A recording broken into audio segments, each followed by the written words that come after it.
Kuwa 22 Myandagaro mwaka wa 2021 niho haba gusozera ibikorwa by'Urwaruka rwo mw'Ishengero ry'Abadventiste b'umunsi w'indwi, ivyo biswe kampore mu rurimi rw'igifaransa.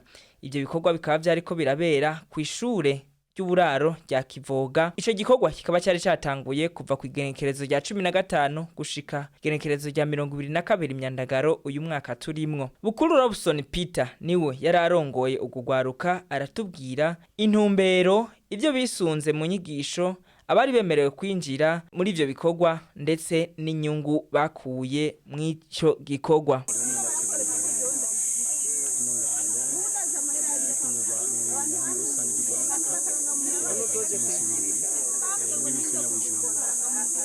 N'amazone atanu intumbero iri mu cyongereza byati Ihuriro bazogenda mu Kirundi dufite intumbero gushira abana mu bigo cy'Ivuga butumwa n'igishije amagimana n'intumbero nyamukuru isunga ibintu bitatu nuko n'umuntu hari ibintu bitatu bikuru turiga ivyampemu turiga ivy'umubiri hamwe n'ivy'ubwenge. Ivyampemu turiga Bibiliya, tugasoma Bibiliya, tukiga abahanuzi, tukiga cyane n'ishengero ryacu aho ryatanguriye kugeza aho rigeze ubu. Turiga n'uburongozi bw'ishengero butunganije, hama mu by'umubiri turiga kunonora imitsi sport, hama mu by'ubwenge turiga ivy'amanyenyeri, turiga ibimenyetso by'inzira, turiga no koga n'ibindi n'ibindi.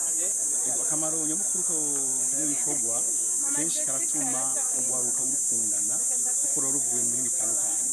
Hanyuma bari ivyigwa byinshi nuko kwiga mu gukundana, akandi karusho nuko abana bava hano bazi kubaha no kumvira n'amategeko yacu ari bakamenya ukuntu n'ishengero ritunganije. Umwana kabisa avanga ibintu avyifuza kandi abizi koko no mu shika muhira. Abavyeyi benshi bafishira nayo yuko abana kabisa ibintu tubigisha hano bikurikiza. Usanga umwana atazi gukubura akaza gukubura, atazi gusenga akaza gusenga, tuba gusanga rubaha ibintu nk'ivyo.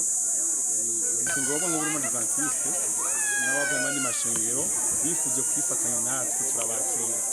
Gusa hariho ibintu tutabakorera nko kujya mu bayobozi bakuru abo twita chef guide, ntashobora gusezerana cyangwa tumuhi ipete y'ubuyobozi kuko aba atari umwe mu bagize ishengero ry'Abadventiste.